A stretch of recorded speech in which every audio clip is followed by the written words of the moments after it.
You gotta love these podcasts. Let me turn this down a little bit. T-City! Been watching the Roy Jones Jr. podcast with Joe Rogan. It's a really good podcast, especially with Roy. I mean, just to talk about Roy's greatness. Everyone talks about, your favorite athletes, your favorite fighters. Whether, and this can be any sport, football, basketball, baseball, soccer. Whatever your favorite athlete is, you ever always wanted to meet, or at least understand how they think, what their day-to-day is. Being on a Joe Rogan podcast would be like the perfect thing for that athlete, or even celebrity or rapper or anything on that matter. So to see Roy Jones have an hour and 50, basically 2 hours, but it says an hour and 57 minutes and 31 seconds of time with Joe Rogan and just talking about his fights and how he fights and, just have time to talk about the knowledge of the game of boxing and ask all the questions, just talking. Just getting almost basically 2 hours of one of my favorite athletes to hear him talking to one of my favorite idols, Joe Rogan, is just awesome. That has to be one of, if not two of the best things that have happened this week. Well, 3 of the best things happened this week. And if you see the title, UFC last night, fight night, Brian Ortega versus the Korean zombie, Chang Sung-jung, D-City. Woo! Shit was gas, alright? From start to finish, this whole card was really good. I'm not going to get into every single fight because I used to do that with my other UFC video breakdowns and predictions, or like my aftermath and thoughts. But this one I just didn't, the preliminary card only goes so far with low names, and not that nobody cares for them. First of all, they're fighters and it's good to see upcoming talent, but I just kind of felt like energizing for me. I wanted to really give my thoughts on the main. I didn't have a lot of thoughts on most of the card besides the main event and co-main. Thomas Almeida, who 2 years ago is coming off of notorious loss against Cody Garbrandt, who was supposed to be one of our most... My hair is pissing me off. Okay, I'm sorry. I got image problems, Thomas Almeida, coming off a 2-year suspension. 2 years ago after his loss against Cody Garbrandt, moves up to featherweight to fight Jonathan Martinez. Special fight to that fight. That was a really good fight. Martinez brought a lot of good Muay Thai and fundamentals into that fight, which I didn't know a lot. These weren't really a big name. Wasn't like the main reason why I came to watch the fight, but it was cool to see a guy who's been training Muay Thai and kickboxing and jiu-jitsu, who's starting of my own athletic career. For those of you who might not know, I've been training at Peak Performance and MMA Gym, and I've been working on the fundamentals and, just want to get wrestling in high school, just want to get that started, not to necessarily become a pro MMA fighter, but to know enough to know what's going on in the octagon, know what the fighters are thinking, to really give a real analysis, because everyone just talks. No one really knows stuff. They think they know, but everyone can give their own predictions on a fight, their aftermath, who they think is going to win the fight, why they think they want to fight. In reality, you don't really know. And the closest way you're going to get to that level is to actually be in the share with them, to know, to have feel that energy. Everything comes out with energy. You feel energy because you know because you've experienced it. So me going in here and training is where I really want to get into the depth of the fight game and every fight to know what happened. And I really felt it with this fight. Not necessarily like I felt what they were going through, but Jonathan Martinez was throwing a lot of Muay Thai, and I noticed the fundamentals and the moves that he was using were the moves that our teachers that we were learning in the gym. The moves that we were not crazy shit that you think a UFC fighter would know, but just basic fundamentals, like the jabs, the straights, the front kicks, the body kicks, the leg kicks, pushing forward, a couple of good knees, a couple of good takedown scrambles. Like, those are things that just happens in your basic gym, but he just broke down the fundamentals, was just so smooth under pressure. He was able to get the job in a split decision against Thomas Almeida. Beautiful performance by Jonathan Martinez. Happy to see him in his future. Another really quick announcement was Claudio Silva versus James Krause. James Krause wasn't the Ultimate Fighter. He's known as a fighter, but what makes him super known, the reason I want to talk about this, is because he's a great coach, and he's actually coaching Megan Anderson, who's going to be fighting against Amanda Nunes at the end of this year, which is something I just can't wait to see that fight. I'm a big fan of Megan. She's hot, but she can also fight, and she has a really great story. To just watch an athlete is cool, but to hear where they came from, I don't know, something's comforting about hearing someone so successful and so great talk about their struggles. I feel like I can relate to them. It makes me feel more human, and I appreciate them for that, because a lot of people want to act perfect. There's a lot of celebrities in this world that act perfect, act like their life is amazing. In reality, they're no better than us. But they put themselves on that pedestal, which is just kind of like I don't know. It's like it's just nice to feel that there are people that above us, or celebrities or high status people, the same people as us, and just want to be that. They don't want nothing more. That the only reason they're so popular is not because they put themselves out to be great or I'm great, look at me, was mostly out of was just mostly, I'm turning my PS3 off. My PS3 is super fanny. I fucking hate that sound. I need to get a new console, but anyway, I get off topic. It's good to hear that you have someone like that just was not able to get to that level of popularity, not just by saying they were the best or smart money investments or they were cocky or they earned their way to the top by nothing but skill and humbleness. But to stay humble at that level is so appreciated, because it just shows so much more character and it makes you likable. So anyway, that's why I like Megan Anderson so much, and to see her come from 10 years ago, military dropout on the verge of suicide, 2 suicide attempts, to now be fighting for the championship level against Amanda Nunes, to fight a championship level, the greatest female fighter of all time, arguably the GOAT of all time, and Amanda Nunes, is just such a big win. And even if she loses the battle, she won the war, she won her life. And she can I'm very confident she can make a book about her life and probably do really good on it. And she's doing Twitch streams and stuff like that. Actually, go follow her on Instagram. I'm going to link her Instagram after this video. You can go check it out. She's a really cool girl. Really great female. Nice, great person. Great fighter. And a great gamer for what I saw on her Instagram. She's better than me at fucking video games. Not that I played a lot, but congrats to her. But anyway, her coach James Krause fought a guy in Claudio Silva, 14-2, 38-year-old man, which he's much older. You can kind of see it in the octagon, but really made him good is his high caliber jiu-jitsu and his comfortability standing up, but clearly wasn't on the level of James Krause, just because when you're in mixed martial arts, you can dominate. Guys like Khabib, who are sheer wrestlers, guys like McGregor, who are almost pure stand-up. Guys like that who can only really use one style is great. And if you're good enough with one style, you can mostly dominate, but that's not really mixed martial arts, and it's kind of good to see a guy like a John Jones or Rafael dos Santos or a GSP, guys that can stand and bang and go down and clinch. Anywhere the fight goes, they're just so well prepared and prepped. And that's kind of what James Krause did, but on a way more watered down level. Not on a championship level, but on his level, for what his body, who as a fighter on his level, for what he was able to do, he was able to strike all those fundamentals on a pretty well level. So watching him was very fun to watch. Also, a light heavyweight bout with Jimmy Crude versus Modestas Bukauskas.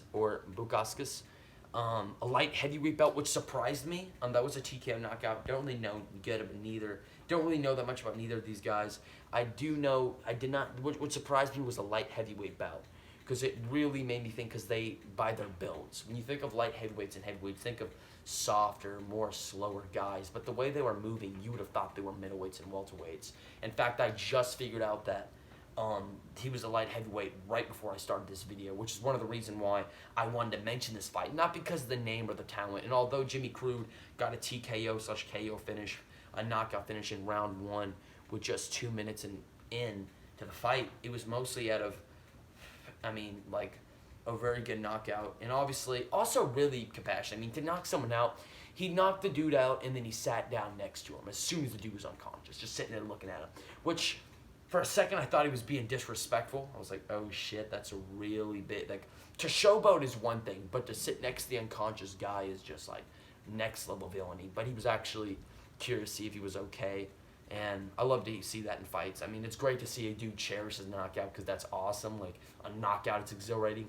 But to see if the dude is okay, it just brings I don't know, it's just very respectful and really has a very humbleness in a fighter. You know, I'll go to my Peak Performance MMA gym, and I'll go in and I'll talk about guys that are cocky like McGregor, Israel Adesanya, Sugar Sean O'Malley, but all of them they're kind of cocky. You know, they're known for their mouth, like not just their mouth, they're skilled, but how they talk, they market themselves well. And every time I bring it up, it seems like everyone in my gym is just like, nah, he's too disrespectful. I don't really fuck with him. I don't fuck with him. Like, he's just too disrespectful. There's a humbleness that kind of pisses these guys off, you know? Not that I don't think it's jealousy, maybe some of them, but it's that, you know, to the average guy, your average run-of-the-mill MMA fighter who's looking to be in the UFC or to be a champion, to be great, their thought is hard work. This isn't easy. This is hard work. This is how you become the best, through hard work, dedication.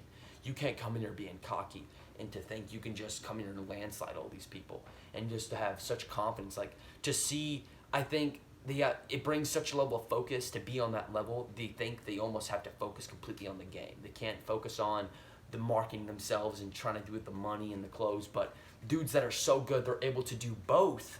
It's almost frustrating to watch. It's like you know, not out of jealousy, but just like, oh, come on, that's fucking bullshit. Like, I probably can be doing that, you know. And it's like the saying that goes, our fear is not that we are not inadequate, it's that we are more, you know, we have more potential than anyone can believe. Like, our fear is not that we are inadequate, it's that we are great. And we're too afraid to get into those waters to get to that greatness. Because to do something you've never had is to do something you've never done before. And that's just facts. You can't go around the world waiting for a miracle. You got to get off your ass and go do that shit. That's why I'm in the gym every day. Not to be a champion, not to know if I even want that all the way, but to train and get the adrenaline, and so I can pursue this career. I have kids probably laughing at me and making this YouTube video right now. And to be honest, fuck them. Like, I don't care. I'm here doing this because I like it, and this is just me. This is me being me. And if you really have the negative energy to bring me down because I'm just living my life, it's just kind of fucking sad, to be honest. But nonetheless, to see the humbleness in this guy, and he kind of carries that into the UFC when knocking out the Modescus guy. Good win by Jimmy Crute. I'm kind of all over the fucking place. Still new to this over time. Now, the main card. These two, of course, Caitlin Kuchigan and Jessica Andrade, straight off the bag, very high caliber fight. Caitlin Kuchigan, who's the number one contender, flyweight, which I didn't know was a flyweight fight. Jessica Andrade is a strawweight fighter, which was really, really exciting to see because I didn't really know coming into this bout that Caitlin Kuchigan and Jessica Andrade is going to be a flyweight fight, which is obviously known because Jessica Andrade is a flyweight fighter, so I should have noticed that. But as soon as the fight noticed, I always thought that Jessica Andrade was a very former strawweight champ, beat Thug Rose in a controversial win, which is not something to undermine, but I feel like she's heavily undermined because how she won. To those of you who don't know, and if you don't watch UFC and you're just watching this video because you like me, which I appreciate, Jessica Andrade fought the former UFC strawweight champ. Her name was Thug Rose, Rose Namajunas. And Rose Namajunas had her in an armbar, and Jessica Andrade picked her up, and halfway through she tapped. She tapped like a give up to the ref. And I guess the ref didn't see it, and then she broke out moments later, and then later in the fight she picked her up and body slammed her on her head and knocked out the champion Rose. She picked up the champion Rose again and slammed her. Yeah, just did not clean out. She had to get a neck surgery, or not a neck surgery, but she had a problem with her neck that took time to recover. It was a very nasty KO, one of the most nasty KOs I've ever seen. And because that, a lot of people are giving her hate, not just because she should have lost that fight, but also because Rose is such a lovable and fan favorite character. Her attitude, how she fights is so great. Like, she fights so gracefully, so disciplined, like a Spartan. She's a female Spartan, and that's what I think. Rather than a Ronda Rousey or some beautiful girl in marketing should have, like, I would love if I had to have a girl like my daughter look up to a role model, I would rather it be a girl like Thug Rose than a Katy Perry, or of course other things. But I'm glad if it had to be something, if you know, I saw Rose on a cereal box, like a box of Wheaties, and my daughter was looking at it, eating cereal, like, oh, I like her, I would be glad. I'd be really happy to have her as a role model. And that's one of the reasons why Jessica Andrade was so hated in this fight, because she knocked her out. She knocked out the champ. And a lot of people, when you see your favorite fighter lose, no one wants to see your favorite fighter lose. You want to see him win. A lot like a Lomachenko-Lopez fight, which, to be honest, seeing Lomachenko lose was one of the best. Today, I heard that Lomachenko-Lopez won. Last night, I didn't watch the fight that night, which is, I know, was crazy. And I couldn't even make an excuse that the UFC fights were on at the same time, because, you know, you can always make that excuse, like, the UFC fights were on at the same time, I didn't want to miss it. But the UFC fights were in Abu Dhabi, so the fights were way earlier, so I had plenty of time to watch the Lomachenko-Lopez fight. But I'll get to that later, and probably in another video. But back to what I was saying, to see your favorite fighter lose. So Jessica Andrade didn't really get the popularity she should have as a world champ. I think a lot of people forget that she was a world champ. So going in here and fighting #1 ranked, I think one-time title contender, who she lost against, the only real loss I can really think of her was being Valentina Shevchenko, who besides her and is the greatest fighter to Amanda Nunes. I think besides Amanda Nunes, Valentina Shevchenko is the greatest female fighter of all time, because how good she did against Amanda and what she's accomplished in her own weight class. It's only terrifying to see that she's only going to get better, and when you're on that level of skill, it's almost hard to like deny. And seeing Kayla Kuchigan go against Jessica Andrade, you almost didn't know what to think about this fight, because Jessica Andrade's, I think, came off a loss against Rose in a rematch, which was one of the graceful, one of the most best performances, most underrated performances I have ever seen in any UFC fight. And the reason why I say that is because how she fought, how graceful, and how disciplined Rose was against a brawly, risky power puncher like Rose. There was already, Andrade. So coming in here, I thought that the power punch was going to be there, but when you're a brawly power puncher like Jessica Andrade's, who swings and leaves herself open, the only really problem to have that power, that knockout punch, is your opening. You know, when you swing those punches back, you leave yourself open to get shots, because the more time it takes for you to let those power shots go, it takes longer to wind it up. You need time to wind up your power shot. So it takes longer to get that punch to point A to point B and leave yourself more open and risky to an own counter punch, or to be caught in a shootout. Because that's the worst thing about a fight, is a shootout, scraps. You know, when you look at brawlers, they are most accustomed to shootouts. So seeing Jessica Andrade's fight a person like Kayla Kuchigan, who's not too bad on the feet, not too bad on the ground, but has really good fundamentals on the feet, which didn't really make me worry. I mean, it kind of did how I thought it was. Jessica Andrade's kind of rushed in and clinched her. Pushed her to the cage. You know, Caitlin Kuchigan did a really good job of circling out of the danger. Very cautious, very calm, fought the fight calm, didn't overact, didn't tense up.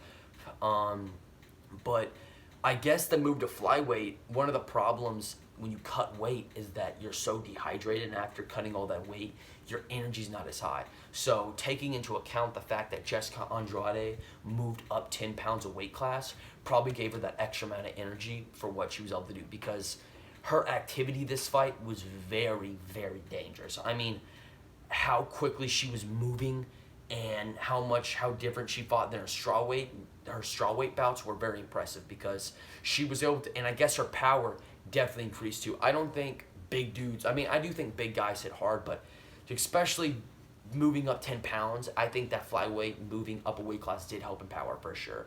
Watching her TKO her, not just TKOing Caitlin Kuchigan at the end of round 1, which is 5 seconds left, but with a body shot. She knocked out Caitlin Kuchigan with a body. It was a shootout, and Caitlin Kuchigan catched her with his body shot.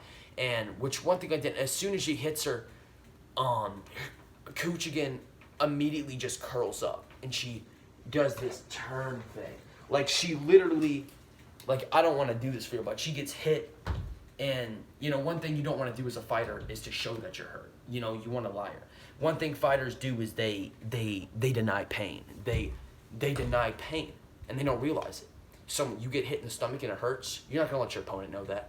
Because if I let my opponent know that I'm hurt, he's going to hurt me again. He's going to hit me there again. He's going to get more comfortable.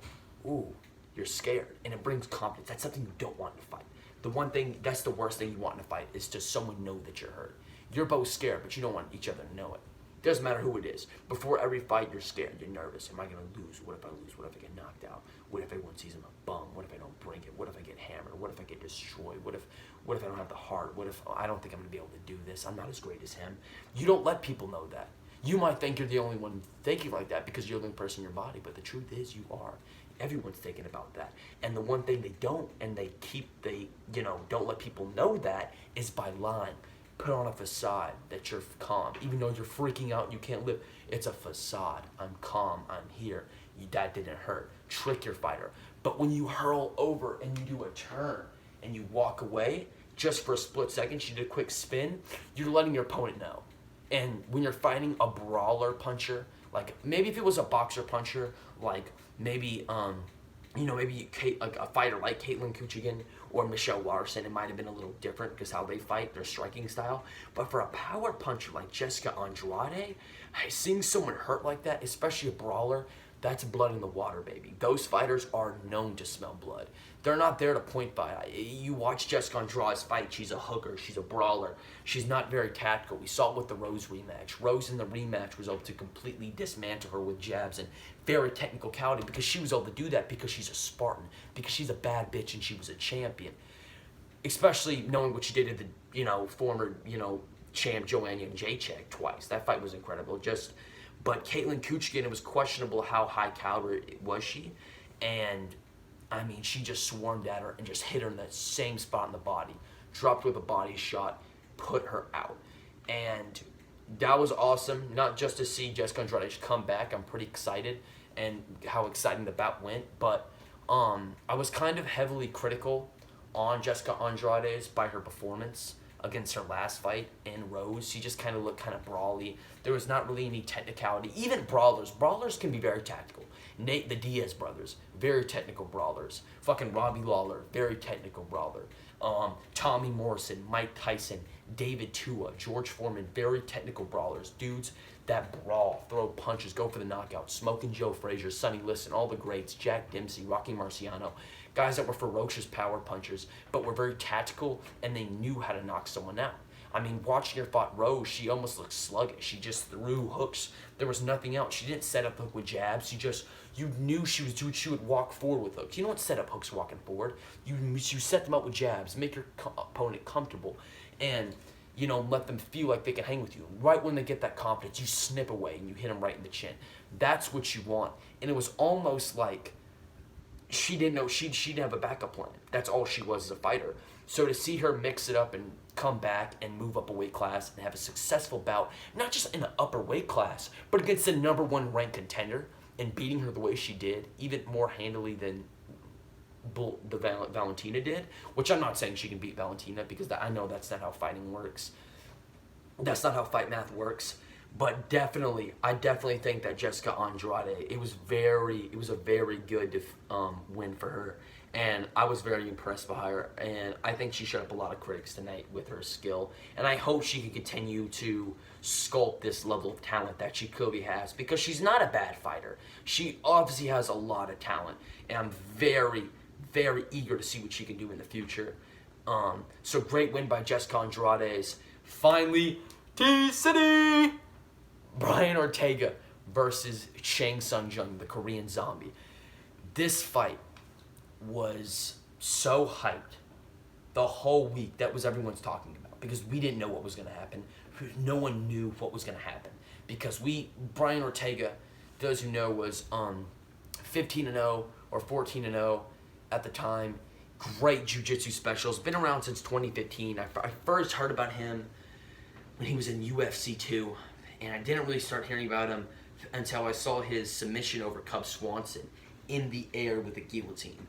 And a good way to get your name out there is obviously with marketing, when you can talk and you can, but when you can walk the walk with your sheer skill, and not just with just good skill, not just talent, but to get that talent out there for people to see is you have to market it. And not even market yourself. The UFC marketed him.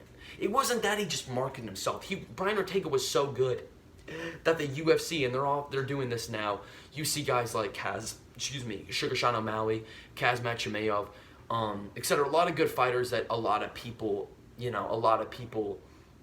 know now because of their marketing, how they market their fighters. Colby Covington, who self-markets himself, and I'm probably gonna make the video that soon, and self-marketing versus pro-marketing UFC fighters. I'm probably gonna have to do that soon. And I'm not gonna get into that topic because this video is already long enough, and I'm not even sure that the viewers of this video are gonna have this much patience. But if you do have this much patience, I love you. I appreciate it. I appreciate it, homie. I got you. Okay. But Brian Ortega was saying, oh right, for the hype for the Brian Ortega fight was also he was known for his jiu-jitsu and his crazy submissions. He was a submission guy. He was a grappling guy. That's, to those of you who don't know, Brian Ortega, who was the main event of this fight card. You got the prelims, you got the co-main, and if you're watching this right now, you're probably one of my friends that probably watches because I'm your friend or I forced you to, or I fucking spammed it on my Snapchat story. And if you're watching this right now, I appreciate you. But without a doubt, you probably don't know dick about UFC, which is probably why the way I go up, I could probably tend to lose my viewers sometimes, which over time I'll figure out a way to fix it up. But I do want to express why this fight night is such a good fight, why I made this video, why this video was so unique, why you should rewatch the fight night. This fight night was fucking nuts. But Brian Ortega did bring it. A jiu-jitsu specialist, grappling specialist, rear naked chokes, on the ground wrestler. He's not mostly wrestling, but definitely jiu-jitsu, everything you want. But he's known as the grappling guy. He's like the Khabib. I want to call Khabib's kind of like the ground version of Conor. But jiu-jitsu, a guy like Brian is a jiu-jitsu specialist, something you don't want in a jiu-jitsu man. If you're in a jiu-jitsu MMA gym and you're getting water and Brian Ortega looks at you, your first instinct when Brian Ortega looks at you is to look away because you do not want to roll with that fucker. If you go to an MMA gym, you make eye contact with a dude, everyone's rolling, you gotta roll. You can't be a bitch. You gotta be like, hey, what's up, man? You wanna roll? Like, you can't just look away. Like, come on. But he's the one dude. Sometimes there's that dude in the gym you just don't want to roll with. You're just terrified of, and he's one of those dudes. Brian Ortega is one of those dudes, but not only is he a grappling specialist, because this is MMA, it's not just grappling. There's boxing, there's kickboxing, there's Muay Thai, there's everything. It's stand-up, ground, there's clinch, there's everything in MMA. But he also, what makes him so good is he also, if you're, as a fan, as a fan of a UFC fighter, you want to know that your fighter is comfortable in every single aspect. As a Khabib fan, I think everyone loves him. His ground game is so good, but they worry about his stand-up sometimes. Questionable. Not completely true because he has dropped Conor, one of the greatest striking fighters, very questionable ground game, who doesn't have bad ground game. And I'm not going to get into this a lot because I can make so many other videos. But definitely guys that are majority in ground or strikers. Not guys that are GSP all-around mixed or John Jones. But Brian Ortega has shown to have hands of stone, knocking out guys like Frankie Edgar, which really boosts him to popularity. Because not only was he just a grappling guy, Frankie Edgar, who's never lost a fight by knockout. He's lost by submission, split decision, majority decision, unanimous decision, never been knocked out. Cleaned his clock, which is one of the first ever big, not like woes, like big woe moments in MMA. Seeing Ortega knock him out, and then it followed up against Chang Sung-jung, who is the Korean Zombie. We're just going to call him the Korean Zombie. The UFC calls him the Korean Zombie. When you rewatch the fight, his name is called Zombie. They just call him Zombie because he takes damage. Because he endures a bunch of, intense, agonizing, intense damage, a lot of explosive and very high-paced fights that a lot of fighters usually break, Korean Zombie pushes through, which they call him a zombie. He's fearless. He keeps coming. But not only does he do that, he comes with strikes, and he comes to kill, which is a really worrying fight. And with a lot of fights, what made this fight very interesting between the two wasn't just because of the history between both fighters, both great fighters going to war, but we haven't seen, the last time we've seen Brian Ortega, he was a 14-0 undefeated fighter, one draw, and then he got battered by Max Holloway, his first ever loss. When undefeated fighters lose or owe, I always love that. A lot of people don't like it when their favorite fighter loses, the best fighter loses.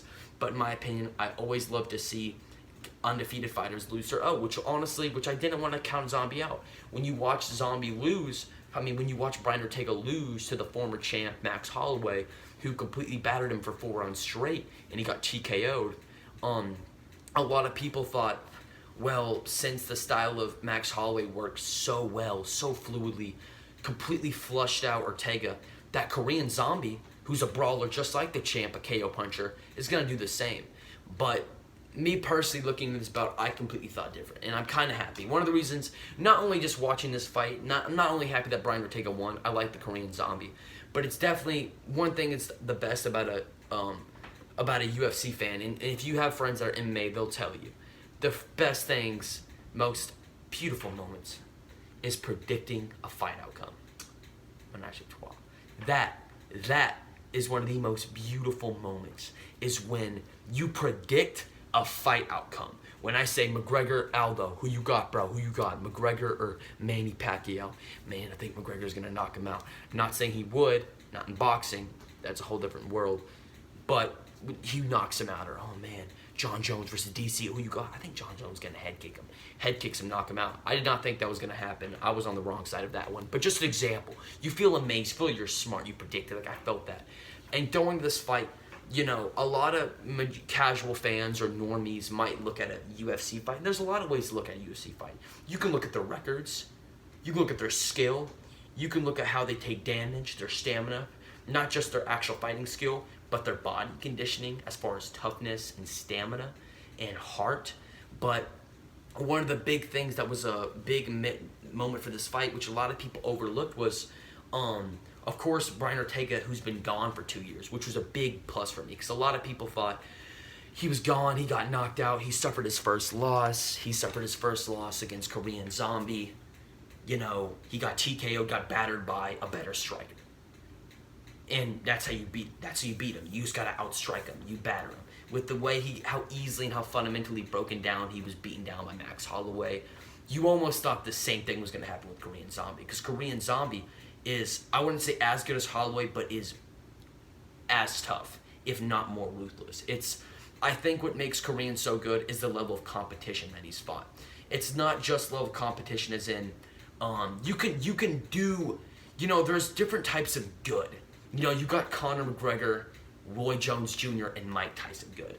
Professional, God-tier good. Guys like Israel Adesanya, guys like Conor McGregor that can go in there. A superstar, when you have a guy like a Mike Tyson or a Conor McGregor or Floyd Mayweather, guys that go in there and fight opponents that are somewhat unbeatable, not beat guys that are below you. Because there's a lot of athletes, there's a lot of guys that can beat up dudes that are not as good as them, and they can look smooth, they can be cocky, and they can weave back and knock them out in a dramatic fashion. The whole crowd loves it.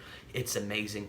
To beat guys that are so-called below you, are not on your level, that you're obviously the betting favorite, is one thing. But to beat someone that is so-called on your level or higher than you, where you're the underdog, and make it look easy, or, hey man, McGregor's good, but dude, this fucking Poirier guy, this Tony Ferguson, hey, Roy Jones Jr.'s good, but James Tony, lights out Tony.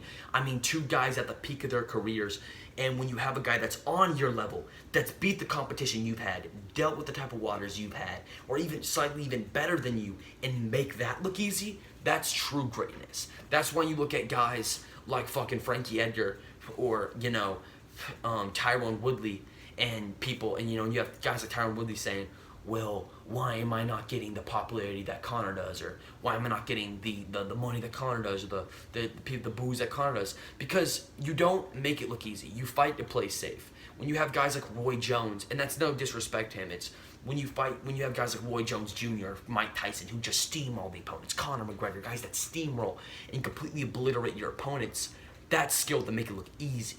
Like, to beat someone so sound, so fast, Israel Adesanya knocking out Paulo Costa, that you watch it on the TV and you say, damn, like, I want to do that. That's true fucking skill.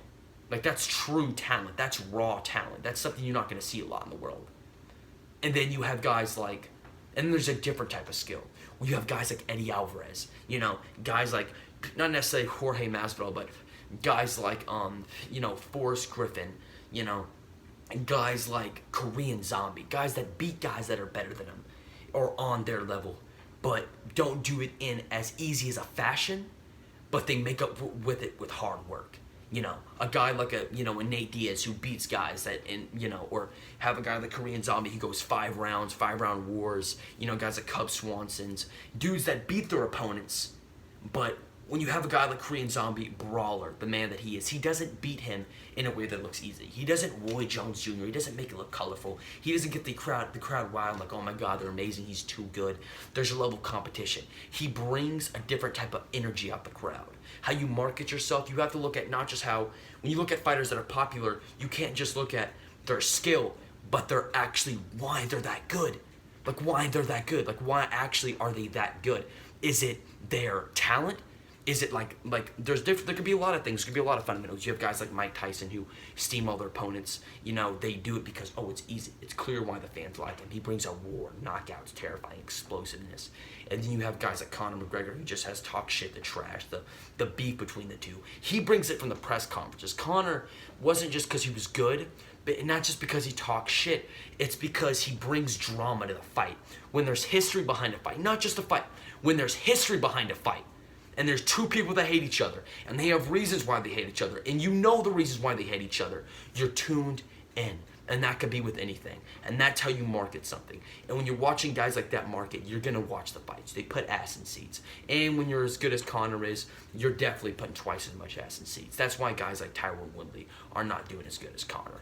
That's why guys like Robbie Lawler, although brawly, and guys like Robbie Lawler or, you know, fucking Korean Zombie are bringing somewhat the level of Conor. Because they bring it, not to make it look easy, they make it look difficult. They get into brawls, they get into scraps. And, you know, you could say that guys that Chang Sung Jung have 5-round wars with. Korean Zombie, I mean, the wars that dude's been in, cutting up face, swollen face, bloody, gushing out puddles of blood. The dudes that he fights that take him 5 rounds, 3-round wars to beat, Conor goes in there, smokes him in 1 round. You're almost thinking, why would I watch this guy? I'm not going to just watch this guy. This guy's not that amazing. But he brings shows. He brings a fight. You know, you can watch 2 pro athletes, one get dominated in 20 seconds, or you can watch 2 decently good guys just go to war for 6 rounds. They bring color, they bring action, they bring heat. And when you have guys like that, they deal good under pressure. Because dudes that don't do well like that, you don't hear about them because they don't make it that far up the ranks. You have to be able to take those deep waters as a fighter and to be able to take those risks. And when you can't do that, and you can, like Korean Zombie can, it's almost exhilarating to watch him fight. So I wasn't surprised to hear that Korean Zombie was he was the betting favorite of this fight. But what I was surprised by was how much people are overlooking Ortega. What made me really vote for Ortega and not Zombie was when you see Ortega get dominated by Max Holloway the way he did, the fashion that he got finished, the way that he got finished is a lot of the ways that Korean Zombie finishes people. He batters you. He just destroys you with punches, makes you look silly, brawls you, just dominates you with complete, and I'm sure, although Holloway does it in a different way with fluidity and cardio and different striking, you know, he has a different way of fighting. Zombie more lets it fly, is more comfortable in the shootouts, more comfortable in the scrap packs, knowing that he knows what to do and he's tough enough to handle it. He's got the mental toughness to handle it. He's got the heart. Guys like that Ortega had problems with, but a lot of people always forget that although his one loss was to a guy against Korean Zombie, first of all, there was plenty of problems wrong with that analyzation that really frustrated me. 1, Chang Sung Jung is not on the level of Holloway. Because if he was, first of all, he would have been champion by now. B, they would have been fight of the century right now. Everyone would have known about it. But they didn't yet. Because Zombies struggled with the level of opposition. He's taking time. He got, of course, his knockout loss to Yair. But because although fights incredibly well, the competition he fights and the way he fights them almost makes the road to the top that much slower against your run-of-the-mill guy like Brian Ortega, who submits guys super fast and knocks guys out super fast, get to the top way quicker. That people hate, the Sugar Seans, the Kazmats, because they beat dudes so quick and so fast, and everyone knows it. It's almost exhilarating to watch because how quickly they can knock those dudes out. You almost be able to think, well, if he can knock those guys out so quick and make it look so easy, he must be on the level of the champ. He must be on the level of that guy. Because when you're on top of the world and you're the champ, you want to see, no one comes to see the champ win. I mean, if you're a fan, yes, you come to see him win. But it's the risk. It's a fight. like, ooh, McGregor versus fucking Diego Sanchez. No one's gonna watch that. No one's gonna watch McGregor fight Diego. Are you fucking nuts? That had to be the stupidest fucking thing McGregor's ever done to piss me off. And I know the New York bus thing happened. But I tell you what, watching McGregor throw a bus at Khabib, throw a dolly at a bus at Khabib pissed me off. But watching him hit an old man pissed me off. But watching this man want to fight Diego Sanchez made me want to fucking put my dick in a cheese grater. That shit pissed me off so fucking much. There's no reason for McGregor to fight Diego Sanchez. No reason at all. And I'm not trying to get off topic, but a guy like that's not going to put ass in seats. It's a risk. Conor versus Khabib. There's a chance Conor could kill Khabib. Conor was the underdog in that fight. That's why that fight was so big. Because can a guy like Conor overcome a dangerous opponent like that? Can he beat a Mayweather, dangerous opponent like that? And that's why, you know, a fight like McGregor-Poirier 2, I think is going to do really good. I don't think everyone's going to buy the fight because a lot of people think McGregor's probably going to beat another dude, to your average one-of-the-mill. You know, Conor's going to knock him out. Like, when you look at that fight, there might be a pretty good fight. And I think a lot of people are going to be shocked by that fight. And don't let me tell you I told you so. You can watch the Poirier-McGregor 2 video thoughts. I think I posted that. That's going to be my first video if you want to check that out. I get all into that one. But when I talk about the level of beef between the fight, the energy and that the heart that puts ass in seats is the competition. Can he beat this guy? And when you have a guy like Brian Ortega that's so popular and you almost want to see him succeed, but a guy like Zombie, you almost don't know what to happen in this fight. And Brian Ortega, who obviously 2 years, second of all, Brian Ortega had 2 years, completely changed camps. And when you change camps and you change your gym, no one ever does that. When you hear a fighter change a camp, it's not over some petty shit. It's because they're looking to change their style. And sometimes it's for the worse, sometimes it can be better, sometimes it can be, you know, not as good. But when you see a fight where you hear about a fighter that leaves their gym, it's not because of beef or they're a traitor. It's because they want to get better. They feel like their style, their way of fighting can be managed by a different trainer. That's why it's very important not just look at a fighter before a fight, but their trainers, how they train their fighters, how well could he execute his fighter's mind. Because a lot of the fights is not just physical, but the trainer also wants to help them mental, make their fighters comfortable in their fights, make them comfortable in that they're gonna win. That's what you need. You need to have a flow with your student, which is something that I heard when Ortega swapped camps and swapped to a more stand-up base style. A lot of people may have gotten worried, well, I don't know how he's going to execute that because he's a jiu-jitsu fighter. He's a ground fighter. How is he going to train with a high-level striking fighter? It's not going to make sense. You know, it's not going to, I'm not too sure if he's going to be able to execute that good. What if he can't execute? What if he's not that high of a level of a striker? What if the coach can't teach him? Maybe he can't understand the things that he wanted him to. But then, 3, you listen to Brian Ortega's 40-minute interview. 3 days before the fight, the UFC was trying to market his comeback to the UFC, market his comeback, his return after his loss, you know, and everyone wanted to know, how does an undefeated fighter handle a loss? Like when an undefeated fighter loses their O, when they get an L for the first time, do they shrivel up and break down, or do they come back better, more calculated? It's the mental mindset. Do you break? I'm not the best. If I lost to him, what's the chance I lose this guy? You lose that eye of the tiger. Or do you train harder? Whatever, another day at the gym, I make myself better. When you have a different mindset, that's when you know how good an athlete is, how good a fighter is, how good a gladiator is. And when you watch this 40-minute video, Ortega talks about his life, the pre-up to the fight. What's it like being 2 years away from the octagon? What was it like losing? What was it like winning all those fights? What made you join the UFC? And all those questions were great. But most importantly, the most question that grabbed my mind was, you know, why join the UFC? Like his startup and his childhood.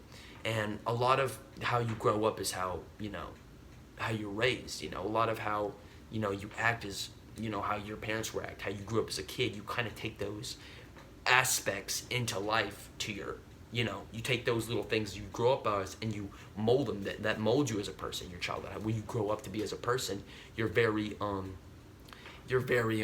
can't think of the word, very, imprinted on. You imprint on a lot of people, on whether it's your dad, your mom, your friends you be around with. When you're 1 to 12, you're raised by your family. But as soon as 12 and over, you're raised by your peers, raised by your friends, the people you're around. And Brian Ortega's life when he was a kid was South Side ghetto of California. And a man who was beaten down, a kid who was bullied, a kid who grew up on the streets and got into a fight and got his ass kicked. It wasn't like, oh, I beat him up and then I became a fighter. I'm pretty good at this. No, he got his ass kicked. He got beat up. He got put in a headlock. And it wasn't that he got beat up like the dude knew what he was doing. They both didn't know, but he was more scared. He didn't know what to do. He got put in a headlock, got beat up, and told his dad when he got home what happened. And instead of his dad saying, well, why didn't you just do this? Why he got you in a headlock? Why didn't you let that big guy get in a headlock? Just slip out and hit him. Things that he didn't know what to do. He ended up, looking stupid. Things that a kid doesn't know how to fight, because a lot of kids don't know how to learn those type of things. His dad, instead of, I'm going to talk to the parents, decided to toughen him up. He said, you know what?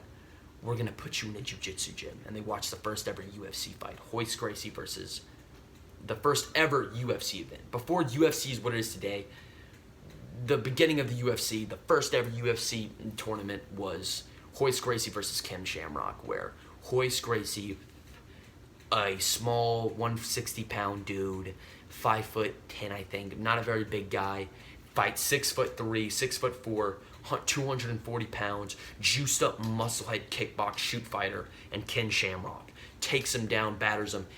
160 scrawny little Royce Gracie chokes out Ken Shamrock. The little guy beats up the big guy. It was that martial arts matters, not just size. There's a way. If you know how to fight, if you really want to learn how to fight and how to win, you're determined, you can win. And it's not about your size that matters. And it gives the kids that were bullied, kids that were picked on, the kids that have that mindset of getting beaten down, that really imprints on a kid and probably gives him comfort knowing that, hey, hi, that's right. People usually go to things that make them happy and comfortable. So I wasn't surprised to hear that Brian Ortega, watching the first ever UFC 1 event, watched that as a kid and said, yeah, okay, yeah, I'm going to do that. And then he started doing jiu-jitsu. He looked on the newspaper, Brazilian jiu-jitsu, and he thought it was in Brazil, which obviously is funny enough because it's in Brazil. But lucky they know, Brazilian jiu-jitsu gyms in the early 90s were just starting to come in to the U.S., most importantly California. And he would realize it wasn't too far from there.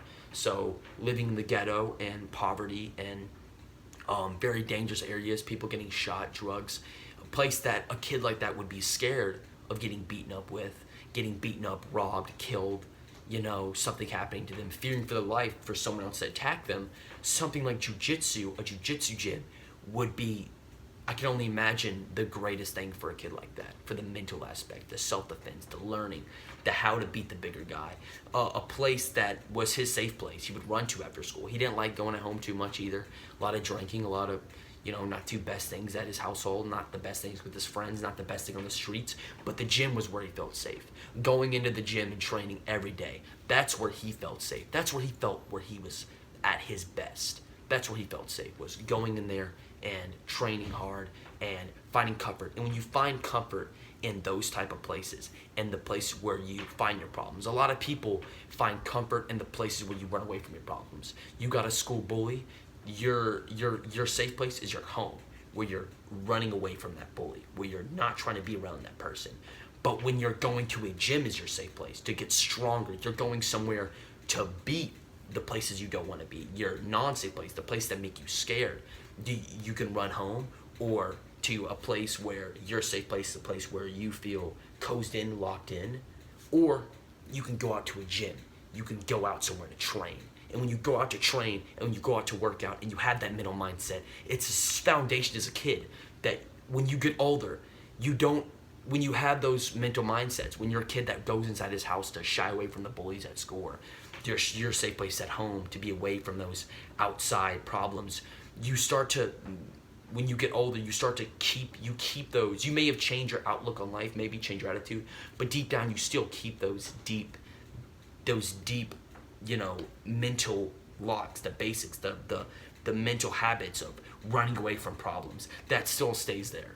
And that was one thing that really brought me confidence, was seeing Brian Ortega as a kid, not hiding behind those walls, but going out to train to become a tougher guy, which is just something that, like, to go out there and to, do the jiu-jitsu, go out to his safe place was getting out of that dark place, was to go against the dark place. And that's all he felt comfortable doing, was jiu-jitsu, training every day.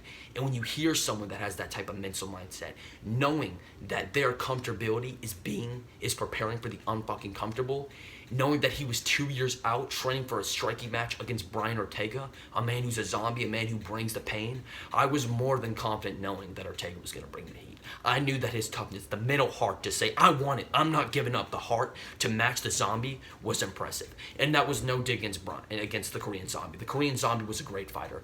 The whole fight, it was a shootout from start to finish. I mean, both dudes were swinging, but it was domination from Ortega. He just got the best of him every round. He was so much more confident.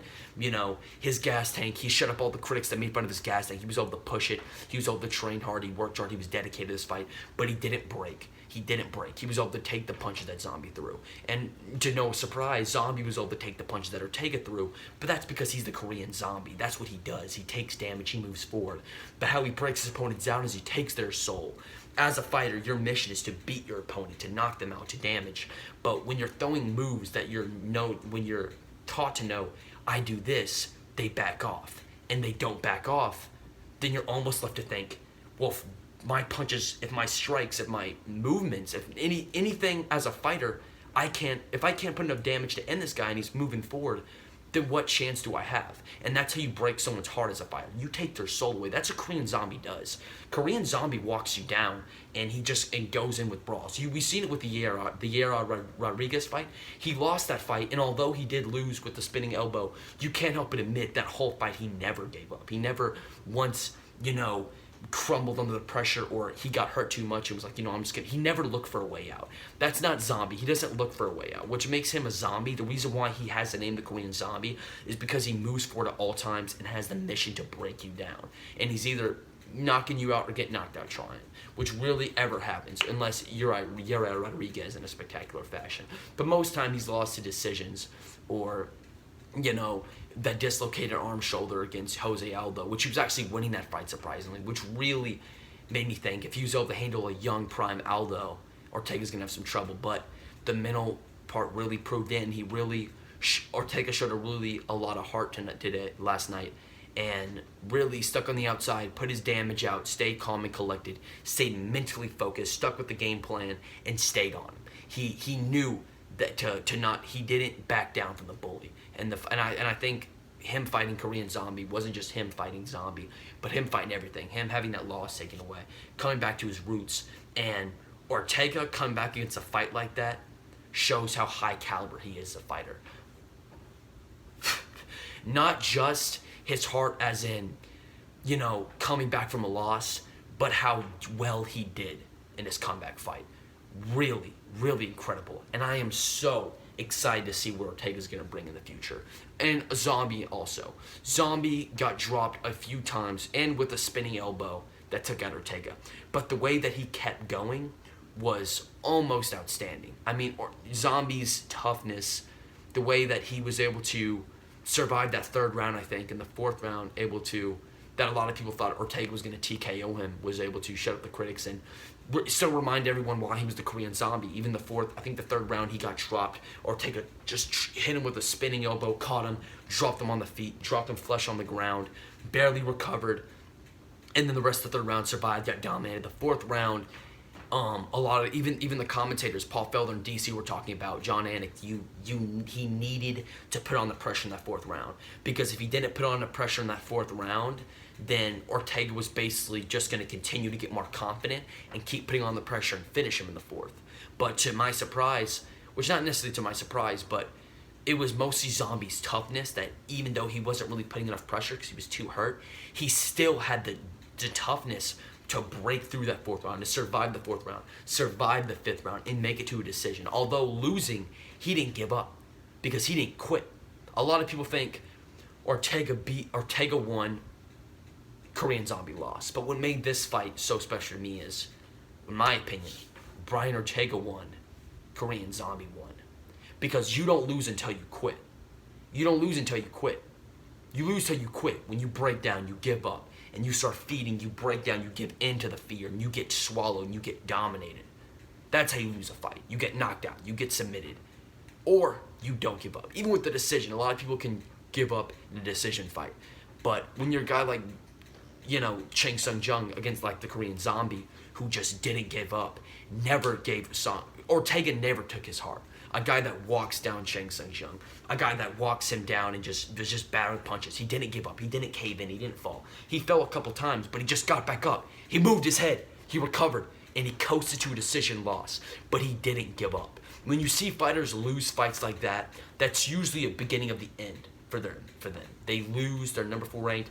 They just came off a bad loss. They came out another bad loss. I don't think they're coming back. But that's because of the mindset those fighters have after losing those fights. When you lose fights like those, you tend to change your outlook on the fight game. Like, maybe I'm out. Maybe I don't have enough. Maybe, I lost, but whatever. You start to get accustomed to losing. And Zombie showed he wasn't accustomed to losing. He wasn't trying to change his style to survive or just give in. He stayed with his style. He stuck his teeth. He kept his heart. And he left that fight a fucking winner, in my opinion. He may have not won the battle, but he lost the battle, but he won the war. Because he showed tremendous heart. This has to be one of the greatest UFC fight nights I've ever seen. I mean, this whole card was great. Even the preliminary card was really good. But this main card did not fail at all. And it really, really made me happy to see Brian Ortega win this fight and come back. I was very pleased. I was mostly pleased that Brian Ortega won because I predicted the fight. I was very, very happy how he won. Tourette's. I was very happy how he won, but I was also happy that Zombie didn't give in. As a Zombie fan also, I'm not the biggest Zombie fan, but every time he fights, it's always danger. He always brings destruction. Every fight. He's never lost credibility or marketing in that sense of any fight he's ever been in. So to see him come back and, not come back, but to stay in there and just to keep fighting like a warrior that he is, to still establish, to even the Korean Zombie fans who watch that fight, the guys that, die-hard Korean Zombie fans, the guys who love Zombie for who he is, I think were not too disappointed last night. I think they were pretty disappointed because their fighter lost, but the heart that he showed was incredible, because you don't know how good a fighter is until they're tested. You don't know how good they are. Rather a doctor, a fighter, whatever. You don't know how good a fighter is until they're tested, until they're put into deep waters. You know a fighter's good, they can knock dudes out, they can show combination, they can show skill. But to actually see a fighter, but to actually see him, but in the moment, when they're tested, when they're exhausted, when they're beaten down, when they just got dropped, when they're in the 4th round, they can't even lift their hands up, they're so exhausted, that's when their true colors come out. That's when who they truly are come out, when they're really tested, when the emotions boil, when those moments, that's when a true person's colors show in those moments. Are they going to break down, or are they going to keep going? And Zombie kept going. He showed his true colors. We know who Zombie is as a fighter. He's a warrior. He's a gladiator. Brian Ortega, we know who he is. 2 years later, came back after a loss, revenged his loss in spectacular fashion. He's a warrior. Ortega fans and Korean Zombie fans won last night. Hands down, one of the greatest fights I've ever seen. For what it meant, the heart that fight brought, the competitive spirit that both of those dudes brought, was nothing short but masterclass by both fighters. As far as Zombie not giving up, the heart that he has, the success, I have no doubt that Zombie will still be successful, even with his 2 back-to-back losses. I have no doubt that Korean Zombie will continue to be a successful fighter. And KOing Edgar also really made me happy. Whew, this video is almost an hour long, guys. I'm sorry. I gotta work on an actual YouTube setup, an actual computer. I appreciate you watching this videos. I hope y'all thought it was a great video. If you still made it to the end, I really appreciate it. I'm sorry this video took so long to everyone watching. I'm sorry that you had to waste an hour of your time. But let's get real. You were just gonna play fucking Among Us all day and beat your dick and eat Hot Pockets. We know it's true, okay? Maybe play some sand volleyball and suck ass, but everyone sucks ass at sand volleyball, so don't get too sad about it. Don't feel bad. I love you. I appreciate y'all. Don't forget to like and subscribe. Hit the notification bell to my two viewers, 2 likes, 2 subscribers. Share this video with everyone you know. If you like this, let me know with other fights you might want me to see. I can't really think of anything else. I just talked for a whole hour for what I thought. Officially an hour. D-City! D-City! Official hour-long video. Definitely need to work on my edits. I'm probably going to be getting a camera soon. An actual computer to break down my videos. But until then, I'll try to make it shorter. Shit, this video is pretty long, but I'll catch you guys later. Appreciate it. Peace. And let me know what y'all thought. Comment down below what y'all thought about the fight. What fights y'all want me to get my opinion. The Lomachenko-Lopez fight, I will be making a Lomachenko-Lopez video soon. Probably today also. Get some water, refresh, watch a couple of Dragon Ball Z movies. I just found my old Dragon Ball Z movies, so I'm pretty excited to watch these. So my childhood really get me back into my happiness as what I once was as a kid. Everyone was happy when they were a kid. But I'm gonna go watch these. Go reach your Hot Pockets. Go back to your Among Us. After you click that like and subscribe button, which I assume you already have, and the notification bell. I'll catch you guys later. Peace.